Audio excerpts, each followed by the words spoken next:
Good morning and welcome to the little apartment on the prairie. It's been a little while since I've done a video. I've been kind of busy with Isaac and everything, but today I want to talk about dealing with power outages in the summer. And you know, not that long ago we had the power outages in Texas and it was a really big deal. Whiskers, leave the computer alone. But somebody said they would really like to see some videos on dealing with surviving a power outage in the summer. And so I made some notes. I had to do a little research to make sure I wasn't missing anything important. And I'm going to share with you what I learned. So first of all, did you know that the U.S. has more power outages than any other developed nation? We do. And power outages are on the rise in the U.S. So in the summer, most deaths would be due to a heat stroke. The CDC says about 334 people die of heat stroke every year in the U.S. So that's without a big major power outage like we saw in Texas just in a normal summer. And I'm going to talk about what a heat stroke is and what to do if you have one. But first, here are some ways you can get prepared and some tips for dealing with a power outage in the summer. So you can get a backup generator and make sure you know how to use it safely. You got to make sure you know how to use it safely. You know, there are solar things as well as like a gasoline powered generator. If you have a backup generator, you got to know how to use it safely.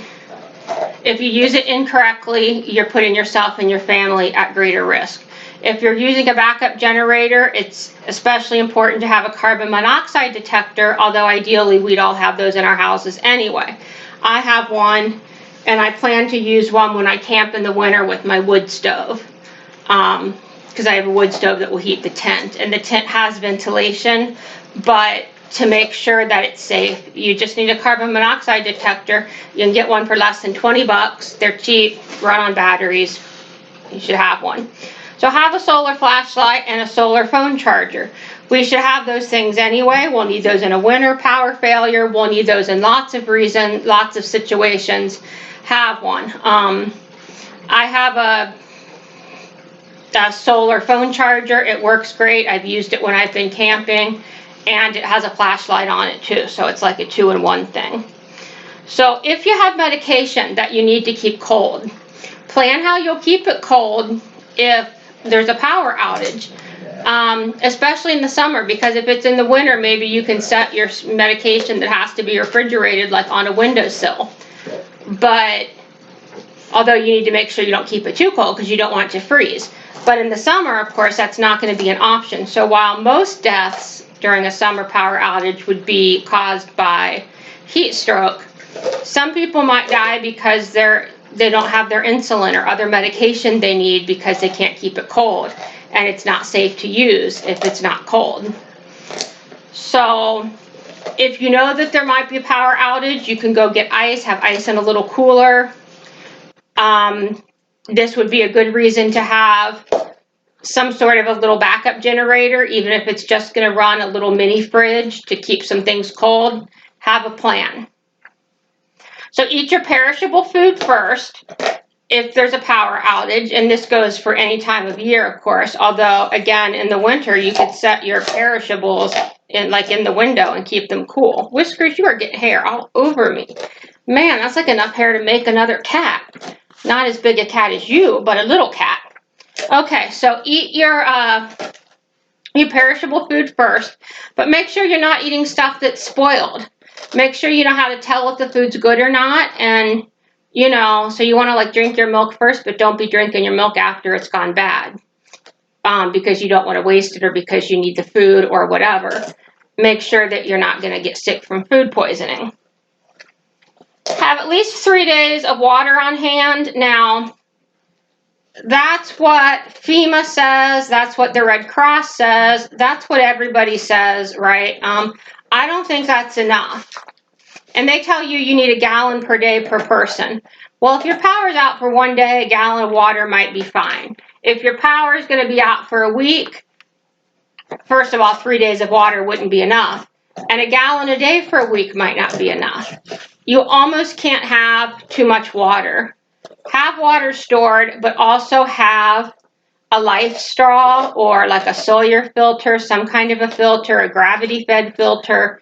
Have a way to filter your water so that if you have running water, if there's a boil water advisory, you don't have to boil it. You can just filter it.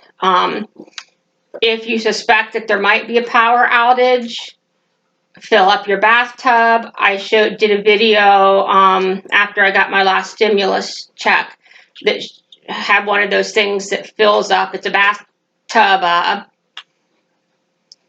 And not inflatable, but you fill it up with water. It goes in your bathtub. It can hold up to 100 gallons.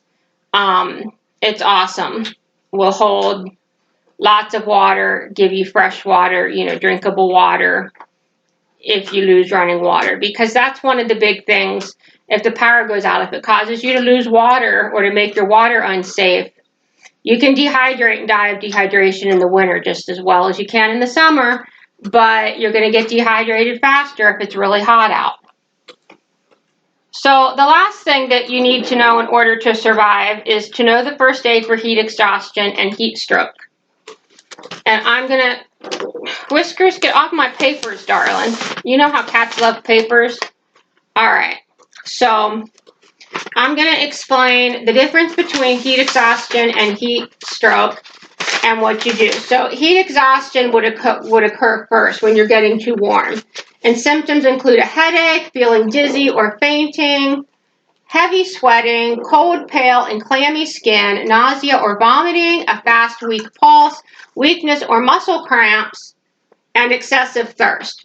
So what you want to do is hydrate with water or some sort of a sports drink. This would be a good time, and you could have these on hand too, like something with electrolytes. Gatorade, they make the Gatorade or Propel or some of those drinks, they come in like a mix that you mix with water so they don't take up as much room if you store them that way. So first aid tells you to move to an air-conditioned place. Well, you can't necessarily do that if the power's out, right? Although if you have air conditioning in your car and you have gas in the car, you could put somebody in the car and run the AC to cool them down. Lie down. If you're conscious, sip water. Obviously, you're not going to give somebody who's unconscious, if they fainted, you're not going to pour water in their mouth, right? Take a cool shower or use cold compresses. Even if the water is kind of lukewarm, it's going to be cooler than your body temperature. It's going to help cool you down. Remove tight-fitting clothing or extra layers. And if someone continues to vomit or if they're not conscious and they can't wake up, then you need to get medical attention. So heat stroke comes after heat exhaustion. If you don't treat those first symptoms of heat exhaustion, then you may have a heat stroke, which is a medical emergency. And there's a lovely little chart, and I'm going to put a link in the description to this chart so you can look it up. And I actually just printed it out because it's such a handy thing. I think I'm going to put it in a binder with some other first aid information. So symptoms of heat stroke are a headache, confusion or delirium, loss of consciousness, no sweating, dry skin, hot red skin, nausea and vomiting, a rapid heart rate, and a body temperature above 104 degrees. So you can take somebody's temperature, and if they're having these symptoms and their temp is above 104, they're having a heat stroke. It's not heat exhaustion. It's something that you really should be treated by calling 911. Good to have your solar phone charger. Now, if the power is out, depending upon where it's out, you may have a hard time getting through to anybody. It may take a long time for help to come. But call 911 if you can and get medical help. Get the person in a cooler place. Use cold compresses to reduce body temperature. Don't give fluids because they may be unconscious. They may choke on them. They're going to need IV fluids, preferably from the emergency room. So the last thing I had was just some ways to stay cool. And you probably know that like your basement of the house, if you have a basement, is cooler than the upstairs in the summer. Cool baths or showers, limit your physical exertion, wear loose-fitting, light-colored clothing, and if it's an emergency, use the AC in your car. So those are kind of some tips I found from doing a little research, and I'd like it if people would share in the comments if you have ideas or more information on how to survive a power outage in the summer. You know, we're likely to see rolling blackouts out west. We see those every summer, it seems like. When it's really hot out and everyone's using their air conditioning, the power grid just can't keep up. Our power grid is old anyway in many cases, and it just can't keep up. Look at you, Whiskers. I've got cat hair. You can't see it, but she's got cat hair like all over my face. Anyway, so share your tips or ideas in the comments. Don't forget to give this video a thumbs up. Subscribe if you haven't. And I hope you all have a great day.